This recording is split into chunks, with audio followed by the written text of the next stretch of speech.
Another window is upon us, gentlemen. The Canadian men will be playing 2 games in October. Jesse Marsch addressing the media ahead of those games against Australia and Colombia.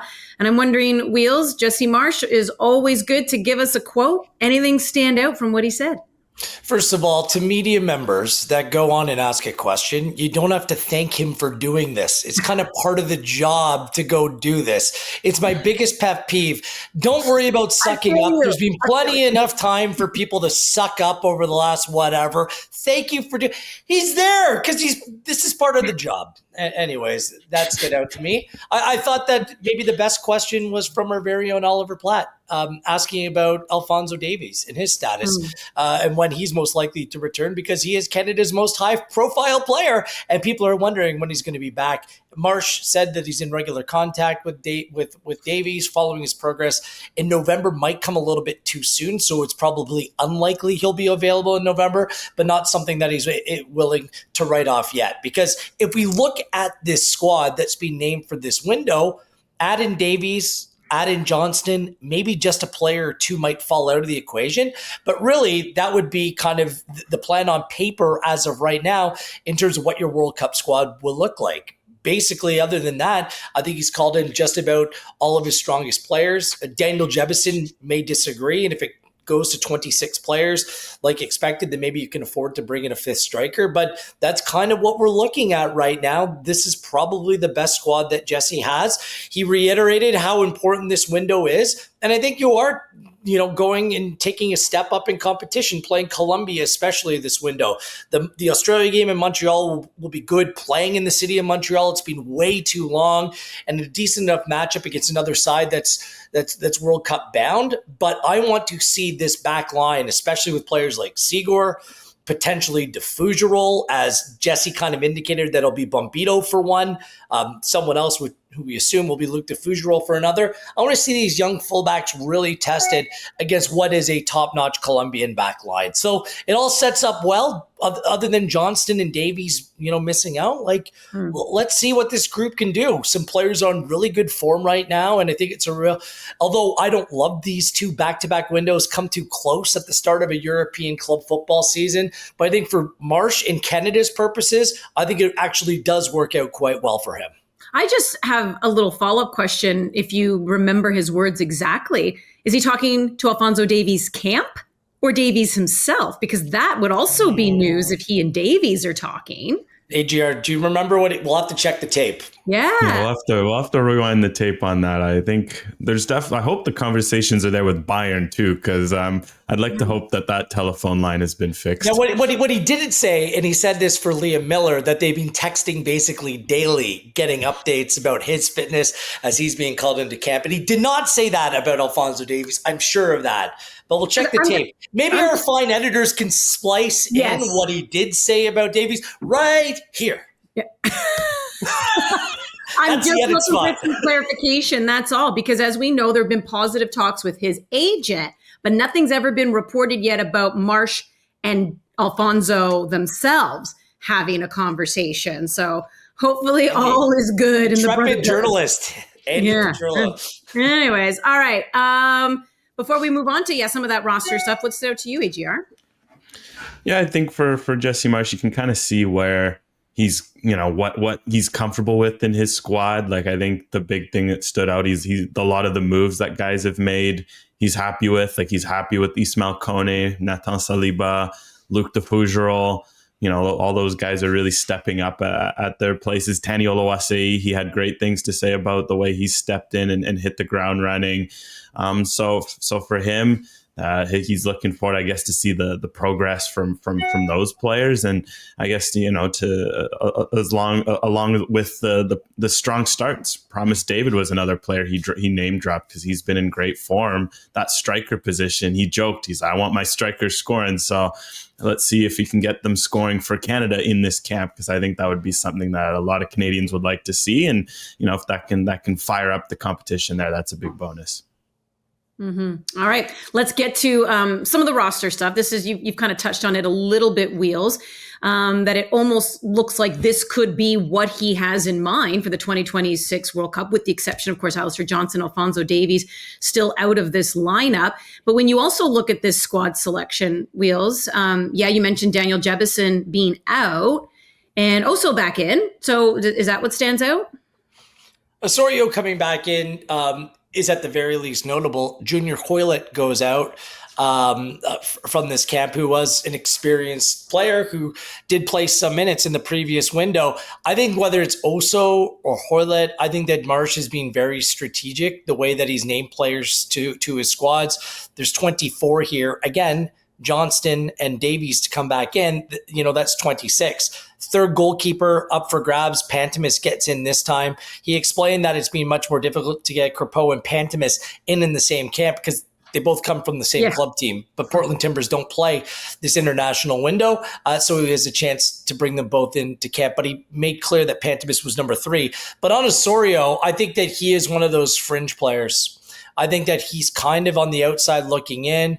He keeps good graces. He's been very political about the way that he's used players and certain players where he has vocally backed them up in the media. I think it's to make a point so that if he needs to let one of these players down lightly, that they're on the outside looking in, he's done it by giving them chances and bringing good vibes to the group. So it's not opaque. It's not like you're in, you're out. Like, he's part of this team. He's part of the group. He has a role to be played. So I think that this is very much sending a message. But, and we've seen this, if another player emerges, if Hoylett turns out to be a better option come the moment, just depending on injuries and absences, that these players are kind of the fringe of the squad. So I put Basong in the same boat, even though he's done really well this year, and I rate the player.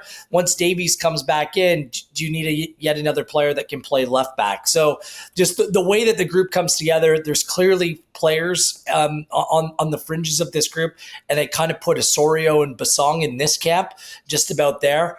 Important window for Jacob Schaffelberg as well, as his standing has been slipping, especially with another left-sided midfield player coming into the group. So those would be the ones, but I think it's more important. I know that it's oftentimes speculated and debated, those players, whether they're in, whether they're out. Just about everyone's in when you have 26. I think what's more important, just in terms of what we're looking at, it's the players who are actually going to play and contribute and where they're going to be able to do it on the pitch. And I think that those players that we just mentioned are more outsiders than anything else.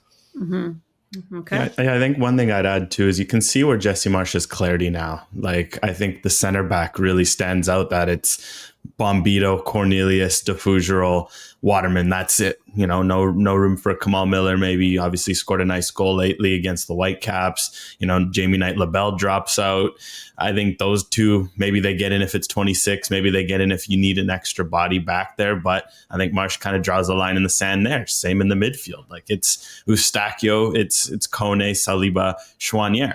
Okay, if you can bring in Osorio with the 26, or if there's room for him in a 23. Seeger can play there. Seeger can play there, which offers you cover. Then even at the same time out wide, I think the fact that he brings Liam Millar in while still bringing Jaden Nelson, you see the competition at that position. Okay, maybe Ahmed and Buchanan are kind of locked in, but between Schaffelberg, between Millar, between Nelson, there's going to be a bit of an open competition. Then up front, same thing. No room for Daniel Jebison. You leave Theo Bair out, even though he had a good September camp. Kind of gives you an idea that he's comfortable with his forward. So down the spine of the team, midfield, forward, center back, a lot of clarity. And then, like Wheels mentioned, fullback, winger, still some open battles. I think that's kind of how I read this squad. You kind of already mentioned it when it comes to Moise Bombito and, Jesse Marsch saying how he wants to use him coming back from injury. We know he had that wrist injury, which kept him out of the Gold Cup, then suffered another knock, which kept him out of that last window in September. So start one game, maybe we'll see him in the second. But either way, Wheels, just what does his presence and, even the game that he's definitely going to get in, just how does that impact the team, his return? He's a mortal lock to start and play if fit next summer, right? Like, there's no way that he's not in the group. He's important now. He's important for the future. But I think Jesse was spot on in his comments about him. You just can't put a player at risk. I understand that it might be a wrist or whatever. You don't want to leave a player more susceptible to injury when they're just kind of making their way back from a very lengthy absence. So I think he needs to be handled with care. I said it on yesterday's OneSoccer Direct. I think I said it last week as well. Just proceed with caution with players like this. I still need to see what Luke DeFugeral looks like when going up against like dudes, like big men, big physical, fast specimens. Like he has like a cup of coffee. He's had like less than like 15, 20 games as a senior men's player. That's including club and national team play. Like he's relatively untested. So although there's clearly a lot to like about the player, last window going up against whoever Romania threw up there and Wales, it wasn't their best and it wasn't good enough. I think that this window, especially against Colombia, and if Marsch wants to play Bombito back in Montreal in front of friends and family and a place that he's very familiar with, if DeFugeral plays and starts against Colombia, that's actually a big test. And that might be a strategic play. Canada might be a little bit more hard-pressed in that game, throwing DeFugeral to the wolves, so to speak. But this is how you figure out how ready he may be. So, those two and the amount they play and the level they play are intrinsically linked here. But I wouldn't push Bombito too much. Can't be too much too soon. Quite frankly, Andy, it's just not worth the risk at this point. Yeah, very true. It's funny how time passes, too, because Moise Bombito, even though he's missed like 2-3 windows, we haven't seen him in a Canadian shirt since March. 6 months, almost 7 months. This is a very different back line from the one that we last saw him in. Like all of a sudden, what this summer was great for was you learn that DeFugeral, at the very least, he can be a good emergency option. And like Wheel says, there's potential for more. There's a potential for him to be a starter if he can continue to develop like this. Joel Waterman, we also learned, is really stepped up and dependable for Jesse Marsch. So what I like this window is that I don't think there'll be a temptation there to play Bombito too much, because maybe 6 months ago, 12 months ago, with how important Bombito was, and he still is, you'd kind of be tempted to maybe overuse him as he returns from this injury. But now with this depth that's there at center back, I think that'll help Jesse Marsch to know that he can ease in and he's not necessarily sacrificing as much at the back. Plus with the added bonus that you get to see more of DeFugeral. And it's going to be interesting to see how they manage both games. Because off the top of my head, DeFugeral does also have some Montreal links. Joel Waterman obviously played at the club for a while. So maybe there's going to be a fight to get all three of them out on the pitch at some point. Again, in Montreal, and then against Colombia, it's going to be fascinating. Because at the same time, I would also like to see Bombito out there. Is there maybe a world where you play Bombito 45, DeFugeral 45, right? Like to get Bombito's readiness, to see what DeFugeral has without throwing him too deep in. Who knows? But Jesse Marsch does have more flexibility at the back than ever before, I think, with the emergence of DeFugeral and the play of the others. Don't start with me about substituting center backs. I watch Manchester United on a weekly basis. Don't get into that nonsense. I keep sending you Manchester United memes and you never respond. Why don't you Silence, sending a message. The lack of communication. Just quickly, when it comes to Liam Millar, because this is somebody who's been out for almost a year now with an ACL, just to get him around the team. You kind of get that sense here that he just is going to be around the team a little bit. Like Jesse Marsch just wants him to have that experience too. Do you feel that, Wheels? Well, at the time of recording, Liam Millar's Hull City side is playing today. He may play his first minutes. So we'll see. Certainly not from a starting position. Can he come on, play 10 minutes at the end? Even Marsch designated, the 24-man squad rather than the 23 for this window, kind of for Liam Millar to be around the group. So I think it's unlikely that he plays a part, but this is progress. We still have a lot of time, not a lot of games, but a lot of time ahead of the World Cup. And I think that Liam Millar's club form is going to be all important. I think that you know what kind of player he is. But at this point, I'm sorry, as good as Liam Millar is, he's a very good player.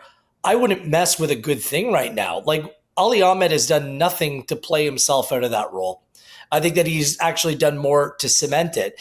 And oftentimes, players don't necessarily lose their position through injury, but a player can certainly get a stranglehold on one with the absence of another. I think that's what's happened here. I think that left-sided midfield position was one for open competition. Now I have a hard time seeing anyone other than Ali Ahmed in a starting role when the team is looking to play their best 11. He's just been that good. And I wouldn't take Ali Ahmed out in any other time that, Millar or Schaffelberg or Lorea can push out. Whoever that might be can play on that. Nelson, who can play that left-sided position. Like they're playing like second fiddle to the importance of Ali Ahmed in that role. Well, let's go up front and let's talk Jonathan David, because it has been a solid start for him with Juventus, and he has scored, he got his first goal with them early on, and there's a lot of excitement, but we know in the last 4 games, he's probably played a total of 90 minutes. We're not going to get into that too much. I know, Wheels, you talked about that not that long ago, just about rotation and Juventus being very busy with their schedule. But do you think, AGR, that, with the fact that he's been sitting on the bench a little bit with Juventus, now he's going to arrive to the national team, that just means he's chomping at the bit to get out there and score some goals? Yeah, I expect a hungry Jonathan David. I don't know if I could say frustrated Jonathan David. I mean, Juventus still plays in the Champions League this week against, Canadian compatriots, Tani Oluwaseyi, Tejan Buchanan, Villarreal. Looking forward to that. And they also have a league game. So who knows, maybe he starts both and then this topic is gone as soon as it was here. But one thing with Jonathan David, he's always extremely fit. He always takes care of himself very well.